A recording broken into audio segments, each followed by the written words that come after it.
ಶುಭೋದಯ, ನಮಸ್ಕಾರ. Welcome to Yoyo Kannada. ರಾಜ್ಯ ರಾಜಕೀಯದಲ್ಲಿ ಕುರ್ಚಿಗಾಗಿ ನಡೀತಿರೋ ಕದನ ದಿನದಿಂದ ದಿನಕ್ಕೆ ಹೊಸ ತಿರುವು ಪಡಿತಾ ಇದೆ. ಕಾಂಗ್ರೆಸ್ನಲ್ಲಿ ಸಿಎಂ ಸ್ಥಾನಕ್ಕಾಗಿ ಡಿನ್ನರ್ ಪಾಲಿಟಿಕ್ಸ್, ಬ್ರೇಕ್ಫಾಸ್ಟ್ ಪಾಲಿಟಿಕ್ಸ್ ಅಂತ ಗುದ್ದಾಟ ನಡೀತಾ ಇದ್ರೆ, ಇತ್ತ ವಿರೋಧ ಪಕ್ಷದ ಪಾಳೆಯದಲ್ಲಿ ಕೂಡ ಅಚ್ಚರಿಯ ಬೆಳವಣಿಗೆಗಳು ಕಂಡು ಬರ್ತಾ ಇವೆ. ಈ ಎಲ್ಲ ಹೈಡ್ರಾಮಾ ನಡುವೆ ಬಿಜೆಪಿಯ ಹಿರಿಯ ನಾಯಕ ಹಾಗೂ ಶಾಸಕ ಬಸನಗೌಡ ಪಾಟೀಲ್ ಯತ್ನಾಳ್ ಒಂದು ಬಾಂಬ್ ಸ್ಫೋಟದ ಸುದ್ದಿಯನ್ನ ಹೇಳಿಕೆಯಾಗಿ ನೀಡಿದ್ದಾರೆ.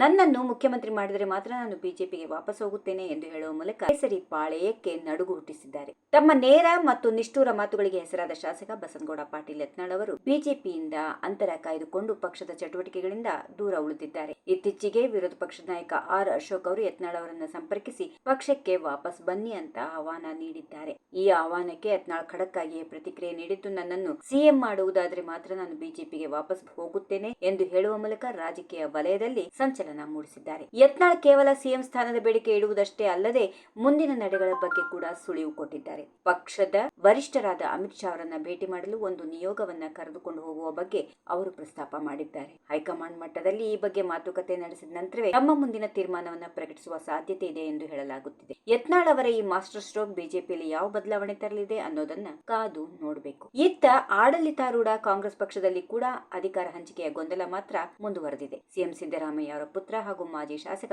ಯತೇಂದ್ರ ಸಿದ್ದರಾಮಯ್ಯ ಅವರು ತಂದೆಯ ಪೂರ್ಣಾವಧಿಗೆ ಅಂದ್ರೆ 5 ವರ್ಷಗಳ ಕಾಲ ಮುಖ್ಯಮಂತ್ರಿಯಾಗಿ ಮುಂದುವರಿಯಲಿದ್ದಾರೆ ಎಂದು ಪದೇ ಪದೇ ಹೇಳಿಕೆ ನೀಡುತ್ತಿದ್ದಾರೆ. ಯತೇಂದ್ರ ಅವರ ಈ ಹೇಳಿಕೆಗಳು ಡಿಸಿಎಂ ಡಿಕೆ ಶಿವಕುಮಾರ್ ಅವರ ಬಣದಲ್ಲಿ ಸಹಜವಾಗಿ ಅಸಮಾಧಾನ ಮೂಡಿಸುವ ಸಾಧ್ಯತೆಗಳು ಸಾಕಷ್ಟು ಇವೆ. ಈ ಹಿನ್ನೆಲೆಯಲ್ಲಿ ಈಗಾಗಲೇ ಕಾಂಗ್ರೆಸ್ ಪಾಳ್ಯದಲ್ಲಿ ಕುರ್ಚಿ ಕದನ ದಿನೇ ದಿನೇ ತಾರಕಕ್ಕೇರಿದೆ. ಸರಣಿ ಸಭೆಗಳು, ಮಾತುಕತೆಗಳು ನಡೆಯುತ್ತಲೇ ಇದ್ದು, ಯತೇಂದ್ರ ಹೇಳಿಕೆಗಳಿಗೆ ತಿರುಗೇಟು ನೀಡುವ ಕೆಲಸವೂ ಜರುಗುತ್ತಿದೆ. ಇನ್ನು ಮತ್ತೊಂದು ಕಡೆ ಆಡಳಿತಾರೂಢ ಕಾಂಗ್ರೆಸ್ನಲ್ಲಿ ಅಧಿಕಾರ ಹಂಚಿಕೆ ಮತ್ತು ಕುರ್ಚಿ ಕದನ ತೀವ್ರವಾಗಿದ್ರೆ, ಇತ್ತ ವಿರೋಧ ಪಕ್ಷದ ಪಾಳ್ಯದಲ್ಲಿ ಕೂಡ ಹಿರಿಯ ನಾಯಕರೊಬ್ಬರು ಸಿಎಂ ಸ್ಥಾನದ ಷರತ್ತು ವಿಧಿಸಿ ಅಚ್ಚರಿಯನ್ನ ಮೂಡಿಸಿದ್ದಾರೆ. ಈ ಬೆಳವಣಿಗೆಗಳು ರಾಜ್ಯ ರಾಜಕೀಯದಲ್ಲಿ ನಾಯಕತ್ವ ಮತ್ತು ಸ್ಥಾನಮಾನದ ಗೊಂದಲಗಳು ಎರಡೂ ಪಕ್ಷಗಳಲ್ಲೂ ಮುಂದುವರೆದಿವೆ ಅನ್ನೋದನ್ನ ಸ್ಪಷ್ಟಪಡಿಸುತ್ತವೆ. ಒಟ್ಟಾರೆಯಾಗಿ ಬಸನಗೌಡ ಪಾಟೀಲ್ ಯತ್ನಾಳ್ ಅವರ ಈ ಅನಿರೀಕ್ಷಿತ ಷರತ್ತು ಬಿಜೆಪಿಯ ಮುಂದಿನ ರಾಜಕೀಯ ತಂತ್ರವನ್ನ ನಿರ್ಧರಿಸಲಿದೆ.